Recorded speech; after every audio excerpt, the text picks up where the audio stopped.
Coming up next on Passion Struck. I think we actually do make change moment by moment. And sometimes when we look at the bigger problem, it's too much. You just think, I can't deal. That's overwhelming. But this moment, we can respond in a certain way. And then we forget and we lapse, we fall down. We can pick ourselves up. And then this moment, we can be different. And that's how I think genuine change actually happens. It's like taking that aspiration to be different, perhaps to be more loving in every encounter, for example. And then we've just lost our temper or something has happened. Do we have some capacity to begin again and to, in effect, have resilience and say, okay, that was bad. Now is now. Because that's the way progress, I think, actually happens. It's not through lamenting for a year and a half. Oh, I blew it. I had a really bad issue. When we see there was a problem, and we're not denying that, but that self-castigation and just endless self-laceration, it's not going to do anything. And so learning that ability to begin again, which is intrinsic to meditation practice, I think is really important. And also it's looking ahead at the issue, whatever it might be, and realizing, okay, in this moment, this is what I can try to do. Or in this moment, if I listen, or in this moment, if I try to be more balanced, that's how it actually happens. Welcome to Passion Struck. Hi, I'm your host, John R. Miles, and on the show, we decipher the secrets, tips, and guidance of the world's most inspiring people and turn their wisdom into practical advice for you and those around you. Our mission is to help you unlock the power of intentionality so that you can become the best version of yourself. If you're new to the show, I offer advice and answer listener questions on Fridays. We have long-form interviews the rest of the week with guests ranging from astronauts to authors, CEOs, creators, innovators, scientists, military leaders, visionaries, and athletes. Now, let's go out there and become Passion Struck.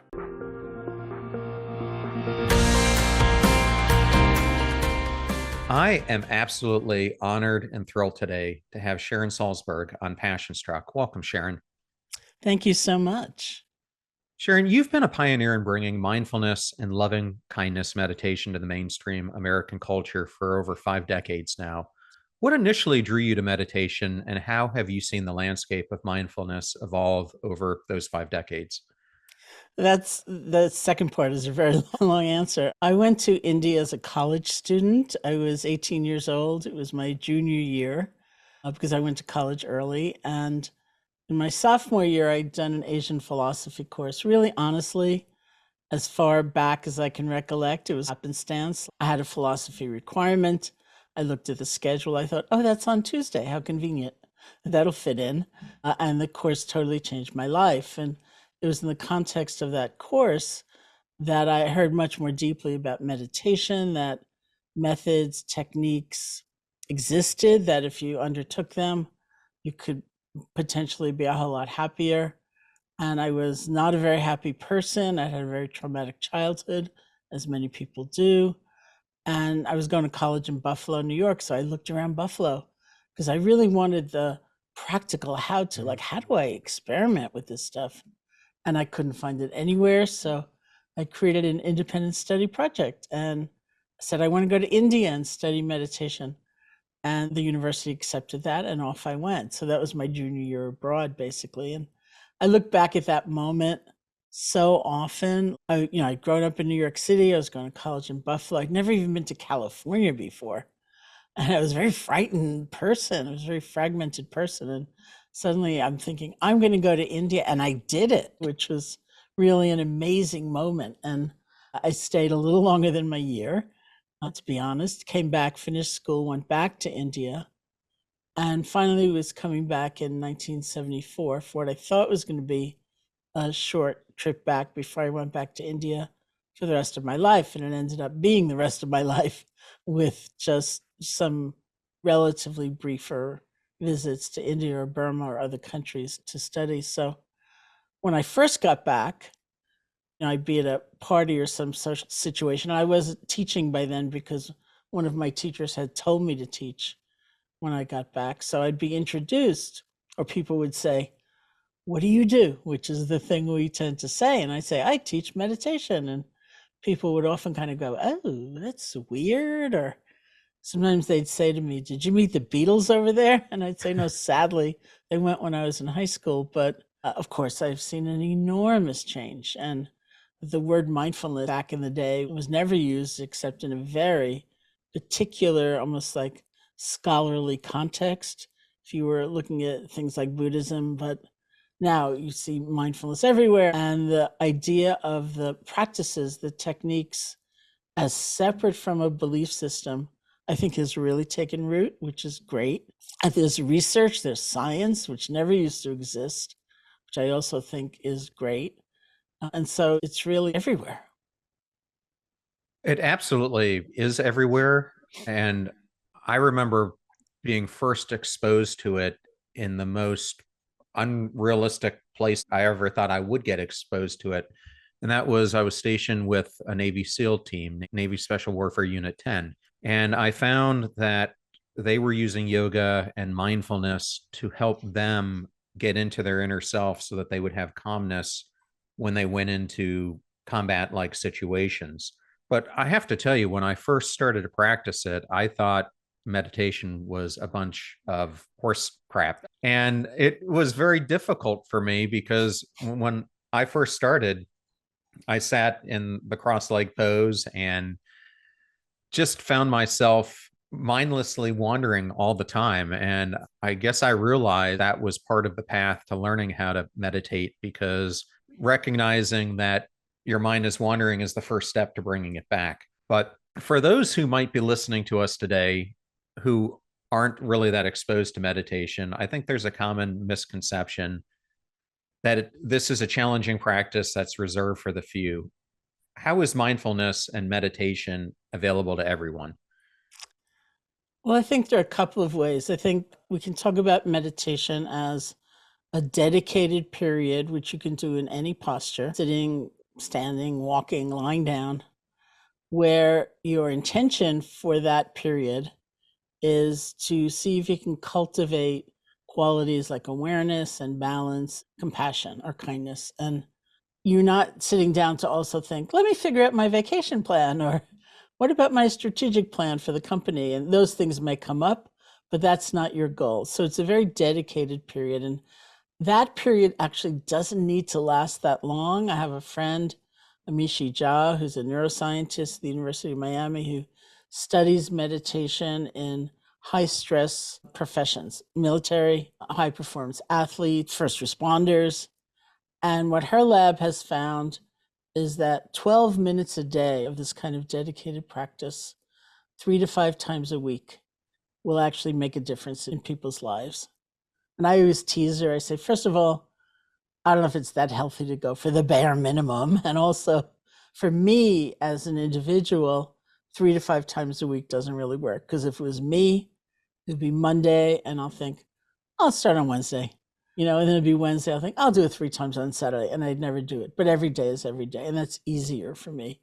So with some self-knowledge, one can set up a structure to make the experiment. It's not 8 hours a day. You don't have to, in fact, sit in a pretzel-like pose and be in pain.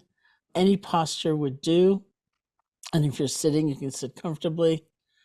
And it's also important to have, I think, a strong understanding, because people also enter meditation thinking, I'm good at it. I'll know I'm good at it when I have no thoughts at all, when I have only beautiful thoughts, when my mind is totally blank, and they never get there. Because the goal is really not to annihilate parts of our experience. It's to be with any experience, beautiful and wondrous or painful and difficult, in a different way. And that's the skill we actually learn, to be more present, more balanced, kinder, whatever's going on. And then aside from those dedicated periods, however you might choose to experiment with them, there's just life and bringing mindfulness into life. We tend as a culture to constantly pretty much be multitasking.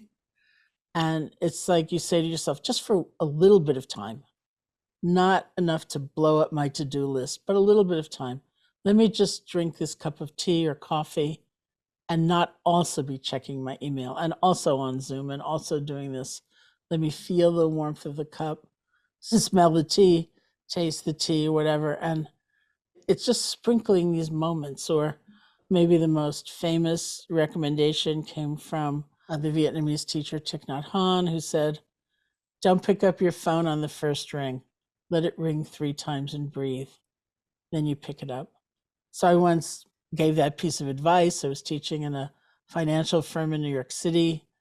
And I looked up and I saw the complete panic on everyone's faces. And I said, okay, for you, maybe just twice. Just let it ring twice, even once. But it's just that pause, that moment when we come back to ourselves, and then we can respond differently to what's going on. And those moments make a difference too. Yeah, I know for me, I find that my most comfortable time to practice is very early in the morning. I'm an early riser, not because it came easy, but because it's the one time I feel like I can give myself the self-care that I need. But I do it on a walk with my dog, and I really like it at 5 o'clock in the morning because what enables me to get in the state is I listen to everything that's around me that the universe is creating. And through hearing the birds or the crickets or just looking up at the heavens, I am able to internalize what's going on. And I like to do a gratitude practice and then set intentions for the day. And that seems to work well for me because I've gotten myself into this disciplined state of doing it. But I agree with you. It doesn't have to necessarily be that long. I've learned I can elongate it the more I've practiced it. But I think the thing I found, like anything, is it just takes repetition and practice to continually evolve.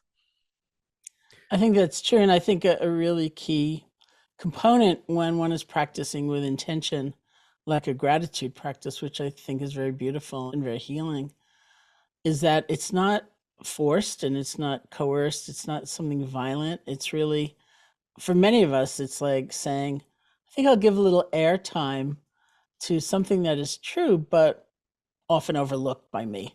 And gratitude would be a good example of that. Many people will say that if you just write down 3 things, for example, at the end of the day that you're grateful for from the day, or you could, I'm not a morning person, so it's inconceivable to me to practice that early in the morning, but if you want to, that's fine, whenever. And it's just having some, and I also say, for me, genuinely so, that doesn't come naturally. I'm so much more conditioned, maybe at the end of the day, to think about what disappointed me that day, what I can complain about, and how I didn't show up maybe the way I wanted to, or someone else didn't, or when I was traveling a lot, there was always an airline. And these days, there's always some technology thing. And that's just where my attention goes. It's just conditioning. And so I almost have to ask myself, anything else happen today? Anything good? And it can be lighthearted and fun. And it just opens up a sense of connection to that which I tend to overlook. Yeah, I want to double down on intentionality because it's something you've mentioned now a few times. And in my work on this podcast and my book, I emphasize the importance of living intentionally rather than allowing life to push us around like we're a pinball. Could you elaborate on what living intentionally means to you and how individuals can create a greater sense of purpose and direction in their lives? Well, I think of it often in terms of, in a bigger sense, it's having a North Star. It's having a greater aspiration for one's life. May I be a vehicle for loving kindness in this world?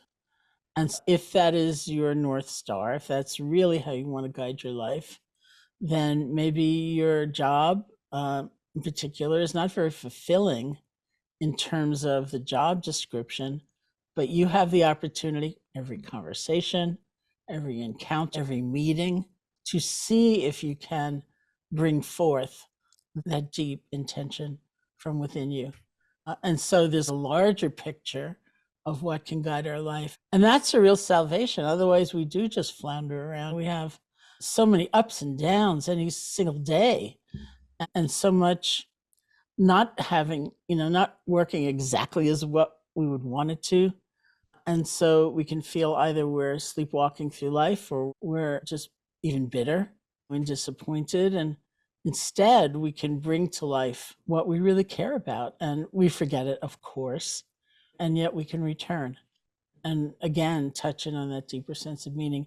And then there's the immediate, I think, function of intention, which I also find very compelling for me. Maybe before a meeting, before a major phone call, if I'm teaching in an organization, I would suggest, well, why don't you stop for a moment and ask yourself, what do I really want to see most come out of this experience? Do I want to be seen as right? Do I want a resolution? Do I want to grind someone into dust? Do I want to help mentor them and point out a way to be better? And just returning to that so that we're not just buffeted around by circumstance, and we can bring forth a kind of in the moment sense of direction and meaning. Well, Sharon, thank you for sharing that. And there's a quote that I love by you that I'm going to read, and I'm hoping you can comment a little bit on it. You say that there's no commodity we can take with us. There's only our lives, and whether we live them wisely or whether we live them in ignorance. And this is everything. Yeah. I mean, isn't it so? Life is so fleeting and often dreamlike. And speaking to you on Valentine's Day of 2024, and Valentine's Day of 1976 is when we opened the retreat center. I co-founded the Insight Meditation Society. So today's our anniversary. And so I'm looking back over a lot of years. I think, where did they go? And I think about the meeting and the not knowing and so many missteps, but then we just went on and corrected them. And there's so much, but underneath all of that, there were some things that are enduring, the connections with one another, the real care that we have for one another, the sense of wonder, like watch what has happened. We opened this retreat center back in the day when we thought, is anybody gonna want to come and meditate? And the place, it used to be a novitiate when we bought it, and it just seemed gigantic to us. It sleeps 100 people, and we thought, how will we ever fill it? What if no one here wants to learn how to meditate? And watching from those days, and we only had a car because somebody's dad gave them a car, and so we had a car. You know? We couldn't get a mortgage from the bank to buy the place, and so 3 people went off and got personal loans to help us open. And our mantra, our saying all day, every year was, for a number of years, was, can always close it down. We'll just close it down. If no one wants to come, we'll close it down. And sort of watching what has evolved. It's really, life is so fast in some ways. And so what endures? What are we counting on? What sustains? It's not the stuff, and it's not even the up and down of, I got my way in the meeting or I didn't, or that didn't work out that well. It's really something else. And it has a lot to do with that feeling of connecting to one another and connecting to a bigger picture of life. Yeah, I remember interviewing Hindu priest Dandapani, and he made the statement that life isn't short, life is finite. And I think it's a really important distinction for us to have to what you just said. Well, Sharon, something I want to ask you about, and I'm going to be referencing several of your books today. This is one of my favorite ones, Loving Kindness, which is really at the core of everything you teach. I have been looking at a lot of different research over the past few years, and there's some startling things out there. Gallup is reporting that there are 900 million people in 142 countries who feel unfulfilled. I was looking at work from Tom Gilovich at Cornell University, and he examined thousands of people who were nearing death and asked them what their greatest regret in life was. And surprisingly, 76% of them came back with the same answer. It wasn't the mistakes in life, it was the what ifs, the should haves, the pursuit of becoming their ideal self. And I think I personally found myself in this situation when I was younger where I was living very inauthentically.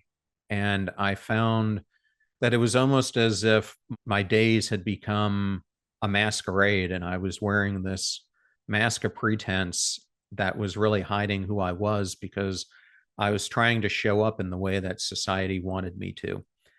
And I feel right now that many people around the world, 900 million or more, are living in a state that Henry David Thoreau called quiet desperation. They're grappling with intimacy, authenticity, and a feeling of disconnection, all things you explore in your book. From your perspective, what are the underlying factors that you think are contributing to this widespread experience? And we keep hearing about like an epidemic of loneliness, not only in the US, but in other cultures. And even before the isolation of the pandemic, I would read about the role of social connection in different healing modalities for different clinical conditions and how important it was. And I kept thinking, it can't just be a numbers game. I only have 2 friends, I need 8. It must be some inner sense of connection, of belonging, belonging to a bigger picture, belonging to one another, moving from that kind of really rigid self and other and us and them to a sense more of we. And because we all know, certainly I know people who are not massive extroverts. They're not going to a party every week or every night at all, or even every year sometimes, but they have an inner sense of such caring and connection with others. And that, I think, is fractured for many of us. We, when people tell me, for example, in New York City, that they really miss just the random conversations they would have with a stranger because everyone's now on their phone. In these little silos. They said, I used to just talk to the person sitting next to me on the bus or waiting online at the grocery store or something like that. And it was always so interesting if you're really listening, because then we find ourselves in one another and we're open to surprises and so on. And we're afraid and we're polarized, and there's so much happening that is having us live in this sense of fragmented reality. And it's very sad because it's not going to be resolved by going to 5 parties a week. It really isn't. Or endless accumulation of stuff, which we are taught will keep us safe in some way or secure. It's a very deep change around what actually brings us happiness and fulfillment. And we can make that change, but it takes intentionality and willingness to check out other ways of being in some way. Well, thank you for sharing that and for going into it. And I wanted to expand on that because your latest book, Real Life, delves into the intersection of mindfulness and everyday experiences.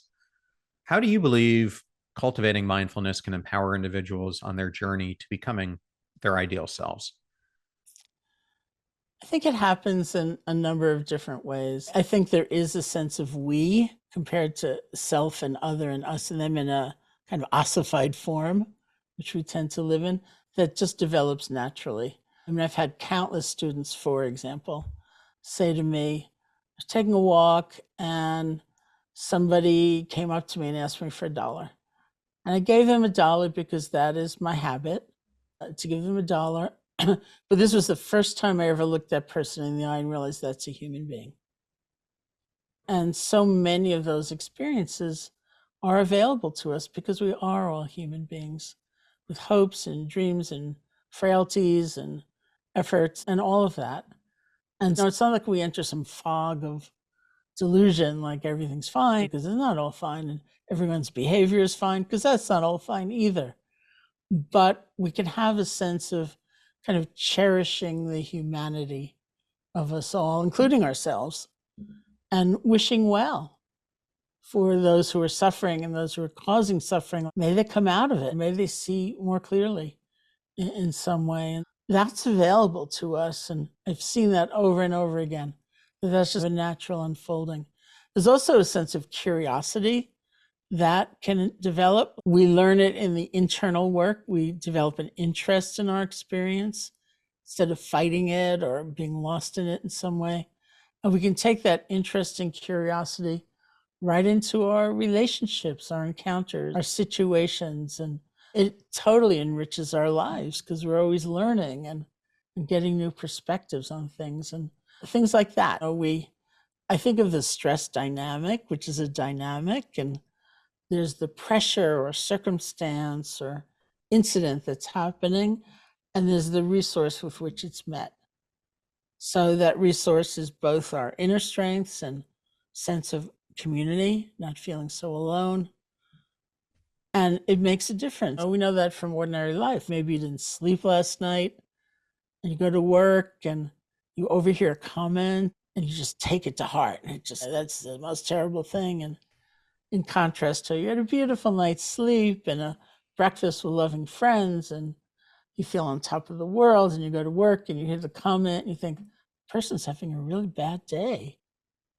It's just different. And sometimes people hear that and they think it means, oh, I'm not going to do anything to try to change the circumstance, which is not true. But why try to seek change from maximum depletion and exhaustion and overwhelm? Why not build that sense of resource and then go on from there? I like that you went there because to me, if we want to change, I think change starts with the choices that we end up making in our life. And it's interesting because on this show, I didn't want to be one of those self improvement podcasts that just gave people advice and had none of it backed up by anything. So I've specifically tried to bring on people like you, like Jeff Walker, like behavior scientists and doctors to explain why these things are true. But as I've examined many of the thoughts of these behavior scientists, they really come back to the profound impact of our choices on our lives. And given I just interviewed Cass Sunstein, who wrote Nudge and really talked about choice architecture, how do you think that choice architecture impacts our environment, our habits, our mindset, and affects our journey towards where we want to go in life? Well, I think we actually do make change moment by moment. And sometimes when we look at the bigger problem, it's too much. You just think, I can't deal. That's overwhelming. But this moment, we can respond in a certain way. And then we forget and we lapse, we fall down. We can pick ourselves up. And then this moment, we can be different. And that's how I think genuine change actually happens. It's like taking that aspiration to be different, perhaps to be more loving in every encounter, for example. And then we've just lost our temper or something has happened. Do we have some capacity to begin again and to, in effect, have resilience and say, okay, that was bad. Now is now. Because that's the way progress, I think, actually happens. It's not through lamenting for a year and a half. Oh, I blew it. I had a really bad issue. When we see there was a problem, and we're not denying that, but that self-castigation and just endless self-laceration, it's not going to do anything. And so learning that ability to begin again, which is intrinsic to meditation practice, I think is really important. And also it's looking ahead at the issue, whatever it might be, and realizing, okay, this in this moment, this is what I can try to do. Or in this moment, if I listen, or in this moment, if I try to be more balanced, that's how it actually happens. It's interesting because when I think of what you're talking about, I think about Jeff Walker's work on systems change. And when you think about the world of systems change, he's trying to solve huge issues such as famine in Africa or water shortages throughout the world or climate change. And these things seem like they're so colossal and almost impossible to solve. But I think the same thing you can equate to the change in your own life from wherever you are, if you're in that state of quiet desperation, to the opposite that you want to become. And I think what causes people to fall out of their New Year's resolutions and so many other things is to the point you just made. They try to do too many things at once. They try to do this big bang. And I think it all comes with a series of these tiny actions that you take, because what got you there in the beginning took a lot of tiny actions to get. And you're not going to just break out of it by doing a sweeping motion. It's going to take the same resolve. And I think the same thing happens when you think of these systems changes. It's got to be a collective group effort of making choices towards solving these issues. Is that how you think about it too? I do. And I think I'm also listening to and reminded of this time when I was teaching next door at the Insight Meditation Society. And my colleague was giving the evening talk. And she was talking about the time when she began meditating for the very first time. And I was one of her teachers. And that had been maybe 20 years before. And so she said to the group, 20 years ago, I did my first retreat. And one day I was so restless. I thought I was going to just jump out of my skin. And I went to see Sharon and I said, has anyone ever died of restlessness from doing meditation? And she said, so naturally I was very interested. What did I say 20 years before? And she went on to say, not from just one moment at a time of it. And I thought that was a really good answer. I'm glad I knew that 20 years ago, because that's the truth. Like, I'm so restless. I can't do this. Everyone else can do it. But in this moment, can I be with the restlessness in a different way?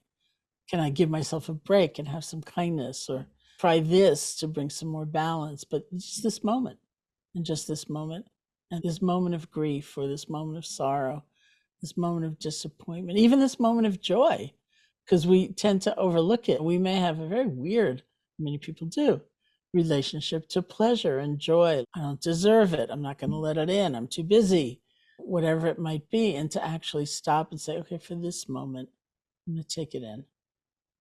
I'm just going to actually let myself experience it in this moment. It's a different life. So, one of the things I've really tried to explore on the show is self-actualization. And I've had David Vago, who you might know, David Yaden, Judd. I've had Dr. Judd on the show. I've had Dan Harris looking at this, Scott Barry Kaufman. What do you think are the magic ingredients when it comes to trying to pursue our self-realized self? Yeah, I know many of those people, of course, quite well. And I think one of the things I learned from Scott Barry Kaufman was really self-actualization is not linear, just is really a path to realization. And say the Buddhist context is not actually linear. We hear the word path and we think, oh, I did those beginning stages, they're done. I'm never going back there. But really, it's more cyclical and onward leading in that way. And so I think really not having that kind of model of perfection, really disdaining your experience in some way because it feels like you should have been done with that already. I don't think life's like that. I don't think evolution is like that. And so I feel like for me, looking back over all these years of meditation, many ways I've learned some of the same things and again and again and again, but in hopefully in ever deeper way. So it's been important, new ground in some way, even though it's the same kind of basic lesson. Like, don't judge your experience, try to be with it differently. It would be one major one. And I can look back at this teacher suggesting that in 1972, and this other teacher suggesting it in 1975. And then it obviously was a theme in my own experience. And yet each time was deeper and different and more kind of influential in terms of my everyday life. Sharon, for some of the listeners who might not be familiar with some of the things that you cover, one of the topics is equanimity. And I was hoping you might be able to explain this because it's not a word that many people use in daily life. Yeah, it is Dave Vago, his specialty in research. It is a word that is unusual. My first meditation teacher way back in India in 1971, January of 1971, was a man named S.N. Goenka who had just left Burma for India and was teaching these intensive 10-day retreats. And he would often say, be equanimous, be equanimous, be equanimous. And we used to whisper to one another, is that a word? What does that mean? I never heard that before. And of course, it's a strange form of the word, but even the word equanimity can mean, to us, it can imply indifference or coldness or kind of sullen withdrawal from life. It's a little bit like that stereotype of a teenager, whatever, but it's really not that at all. It literally, certainly within the Buddhist psychology, means balance. And it's the balance that, say, is born of wisdom. It's the balance, say, if you're in a helping relationship with a friend and the deepest place in you wants to know that they can change, they can make a difference, that you can help them. And wisdom also says, maybe yes, maybe no, but there are limits. That in fact, we're not in charge of the universe. I once said that to a group of people. I said, I feel like if I was in charge of the universe, it would be a lot better a world. And someone in the group challenged me and they said, are you sure? And I thought about it and I said, I am really sure it would be a lot better. But guess what? It's not like that. Life isn't like that. So that understanding doesn't actually diminish our compassion or our efforts to try to make a difference. It enhances it because then we don't have the frustration and the impatience and the demand We have wisdom, we have perspective. I will do everything I can, and in the end, it may not be up to me. So that's one meaning of equanimity. Another meaning is being able to hold many things at once. This is also, as well as being today the anniversary of the founding of the Insight Meditation Society. It's the anniversary of the school shooting at Marjorie Stoneman Douglas High School in Parkland, Florida. And I went down there to teach pretty soon after the shooting and taught this day with a lot of different attendees. And one of the women who I now quote a lot in my books, who was attending, was a young woman, fairly recent graduate of the high school, whose mother is a teacher there. And she stood up, her name is Samantha, and she stood up and she said, I'm having this really weird experience because this is a tremendous day and I'm learning so much and it's a great experience. And I know the only reason it's happening is because that terrible thing happened. And I don't know how to get over that to appreciate this. And I said, I don't know if we ever get over it so much as we learn to hold them both at once. And in Buddhist psychology, we'd call that equanimity. We talked about the yin yang symbol, where there's like a light squiggly part, and in the center of it, there's a dark circle. Then there's a dark squiggly part, and in the center of it, there's a light circle. And I didn't see Samantha again for some months. And then I ran into her and I said, Hey, Samantha, remember that conversation we had about equanimity? And she said, Not only do I remember it, should I think about it every single day of my life? She said, That is my North Star now. To have a mind and heart big enough to take it all in and hold it all. So it's that kind of balance as well. And that is sorely lacking, as far as I can tell, in this world right now. Well, it definitely is. And I want to come back to that in just a second. I first wanted to ask this question. If you're a person who's facing an extreme challenge like a chronic illness, what's your advice to that person on how they practice equanimity? Well, moment by moment, for sure. What we do often in mindfulness training, remember, equanimity doesn't mean indifference, and it doesn't mean you don't care. It means there's some balance or there's some perspective, which will only help us. And so some things we do in mindfulness training are try to make it distinguishing between what's happening genuinely, even if it's very difficult, and everything we tend to add to it just by force of habit. So maybe we have physical pain, and that's hard to bear. But on top of that, we have perhaps, this is the only thing I will ever feel for the rest of my life, or I blew it 15 years ago. This is all my fault. I'm a horrible person, or I'm the only one who ever experiences such distress, such pain. And so we started with a difficult situation, then we've piled on all this other stuff. And then we've got this complex, greater difficulty. And so sometimes much greater difficulty. And we try to peel some of that away. And if we're left with the physical sensation, which was painful to begin with, it's different than pain plus all that extra suffering and distress. And so if we can be with the pain, we have the opportunity to explore it a little bit. Actually, it sounds strange, I know, but not to hate it so much or be afraid of it, but what is this? And we see that maybe it's a moment of burning and a moment of pressure and a moment of this and a moment of that. And as one friend said to me, who had a very severe chronic pain condition, she said, I found the space within the pain. It actually is an alive system. It's not this inert thing that's taken over our body or our neck or our back or something like that. And once we see change in that way, we see life. And again, we're reunited with that sense of being more fully alive. And of course, chronic illness is very difficult. Not only is there physical pain, perhaps, but there's a big change in ability. But there's always the possibility of learning. Here, I also think of my late friend Ram Dass, who was at my first retreat in January of 1971 in India as a student, and we were friends ever since. And he, of course, had a very severe stroke later in life and lived the rest of his life in a wheelchair with pretty significant aphasia. Given that he was a public speaker, was marked when it really affected his life in some ways, but he went out there and taught anyway. And he was once teaching in Hawaii, which is where he went to live for the last years of his life. And I was sitting in the room, way in the back of the room, behind the 300 people, and he was saying the hardest thing about having the stroke was not the physical pain. It was not the difference in my ability to speak.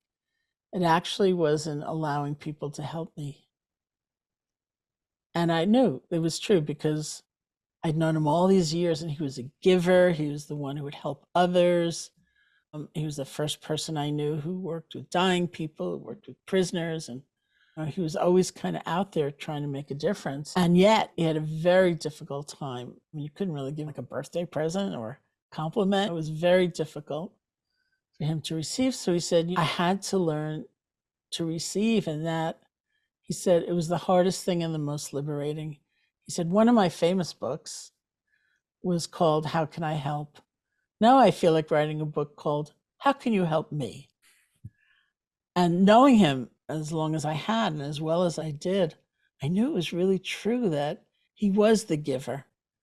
And that once, it was almost like there was a barrier inside of him and the love could go in one direction. It wasn't that easy to let it in. And once he had to, it was like that barrier dissolved, and then there was just this free flow. And I think everyone who knew him would say the last years of his life, he was the most luminous, even living in a wheelchair, even with the difficulties in manifesting as he once had. And the path of growth may not be exactly what we project. It may be in learning how to receive and also offering, giving, not being completely self-preoccupied with our own situation. Yeah, I couldn't agree more with you on your sentiments there. And I'm going to come back to the other form of equanimity that you were talking about. Through this lens, I think a lot of what you were just talking about is self-compassion. And I think often today we look at things too linear. It's like either or, and that's how so much of us in the Western world have brought up, where I think the Buddhist teachings and most of Asian culture teaches us to look at things as both and, such as we can be self-critical and have self-compassion. We can focus on things that are good for our mind and our body, etc. And when you were talking about this, and you were talking before about how the world is missing so much equanimity in it right now, it leads me down this whole path of compassion, because I was having an interesting discussion with Dacher Keltner. And what brought this to my mind is he was talking about prisoners in San Quentin where he was volunteering. And he was telling me about awe, and that you would think these people on death row would be the last place in the world that you would ever see kindness, awe, compassion. And yet he said, I saw it more in them than I almost did in anyone. And what I realized is that the easiest way we can feel awe in our lives is by either ourselves doing gifts of compassion or kindness to others, or observing others do those to other people. Yet I think we're living in a world right now where we're being more and more removed by this practice of compassion. And with all these political and other rifts that we have, how do we navigate the complexities of extending this compassion? Because I think it all starts with, if you're going to be compassionate to someone else, you've got to be compassionate to yourself first. Mm-hmm. I wrote some about awe in real life, and it was before Dacher's book came out on awe. And I realized in researching it that I made a mistake. I had a misunderstanding, because all the research I had read early on about awe was like people going off to the redwood forest and the majestic trees and they'd feel awe. And it was only later that I discovered that actually more people tend to feel awe at looking at other people than the majesty of the natural world, even the goodness of other people, the way they can survive, sometimes the way they care about others. And that's when we tend to feel it most. And that brought me back to the sense of compassion. The problem for many people is that, well, it's twofold. One is we can think of compassion as a weakness. It's sloppy, it's sentimental, it's going to mean you're taken advantage of. You're going to lose all discriminating understanding. You're going to give up principles of right and wrong.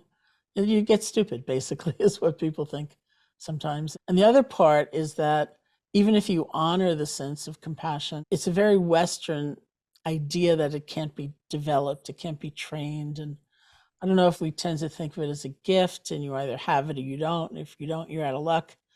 But as you say, the Asian idea, the Eastern idea is very much that we can develop it, because it also depends on how we pay attention. Do we only pay attention to the mistakes we made, or can we look at what we have to be grateful for?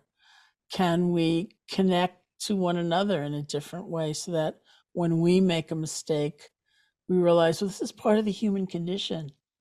People fall down. And in fact, we can get up again. And can we look at the problems we have as states that come and go in a way, rather than a kind of fixed character flaw that will never be able to be changed? So how we pay attention, how we look at things, ourselves and others, is really going to make a difference. And that's how the compassion develops and grows, not through forcing ourselves to try to feel. And so you encounter both those things a lot if you're counseling a compassionate perspective. And certainly in terms of the first, I've had countless people say to me, well, that's stupid. That's just being lazy. That's saying, all right, I made a mistake. Who cares? I'll forgive myself. I'll make another mistake in 2 seconds. Who cares? But it's not like that at all. It's like we can honestly recognize that's a problem. I said that. It was reckless. I did that, or I held back from saying anything. And maybe we need to make amends, or maybe it's lessons learned, but we go on in a different way rather than just being stuck. I, in a global sense, am so bad, rather than, ooh, that was a mistake. Like, I altogether am a loser and it's never going to change. And I think going right toward those misunderstandings is really key. Well, I think ultimately it's about our inherent worthiness, regardless of our perceived flaws or shortcomings. Well, Sharon, we've discussed a lot today, covered a lot of ground. Is there one thing that you would like to leave the audience with, one bit of advice? Well, I have a request for you, is that you send me the research on worthiness, because it's really fascinating. And I think that is crucial. I think that is the key. And what I've learned in my own situation through my practice, and it doesn't have to be formal meditation, it could be another form of introspection, it can be another way of trying to relate differently to the pleasure and pain that naturally accompanies everything in life. But these situations that we think are irredeemable, they're workable, in fact, and that we can make a difference in our own lives and ultimately in how we relate to the world. Okay. And then the last thing I just wanted to ask you is, could you tell the audience a little bit about your podcast? And when I was on your website, I saw that you have a number of speaking opportunities coming up. So I thought maybe you can share those in case people would like to check the podcast out or go to see you speak live. In terms of speaking, the best thing is to go to my website, which is SharonSalzberg.com, and look at the schedule, which is evolving. I'm doing an evening, for example, in April with Scott Barry Kaufman, because the book Real Life is coming out in paperback. And there are many opportunities that come up that are really exciting for me to join with others and learn and just contribute what I can. That would be the website. And I do have a podcast. It's called Metta Hour, META, which means loving kindness. And it's on the Be Here Now network, which was founded honoring Ram Dass. And it gives me the opportunity again, well, to come together with people and to experience what they have to say about life and growth and human potential. That exists as well. Well, Sharon, it was such an honor to have you today. And I just wanted to thank you for just the work that you've done throughout your whole life and how many people you have touched with your inspiration. So thank you so much. Well, thank you. What an incredible honor that was to have Sharon Salzberg on Passion Struck. And I wanted to thank Sharon, Jerry Colonna, Dan Harris, and Jeff Walker for the honor and privilege of having Sharon appear on today's show. You're about to hear a preview of the Passion Struck podcast interview that I did with Dr. Stephen Cabral, who is the author of the groundbreaking book, The Rain Barrel Effect. In our interview, Cabral offers common sense approaches to our overall well-being, breaking it down into key areas such as sleep, exercise, stress reduction, managing painful emotions, and removing toxins from our life. He provides simple steps to optimize your health, which are often neglected in our daily lives. So the only reason that we are not at our peak state is we have some type of toxicity or we have some type of deficiency. Because we don't necessarily control our bodies. We control what we put into them, give them the raw material, and then our body in its innate wisdom knows what to do. So I always say that there is no doctor in the world that heals you. Your body heals itself. A doctor or integrative health practitioner will help you put your body in position to heal. I call it the big rocks theory. I'm sure you've heard of this before. So big rocks theory is like, how do we get better? Well, you've got big rocks, small rocks, pebbles, and sand. If you want to fill a barrel, almost like the reverse rain barrel, and you want to get the 80% of the results with 20% of the work, you need to hit the heavy hitters.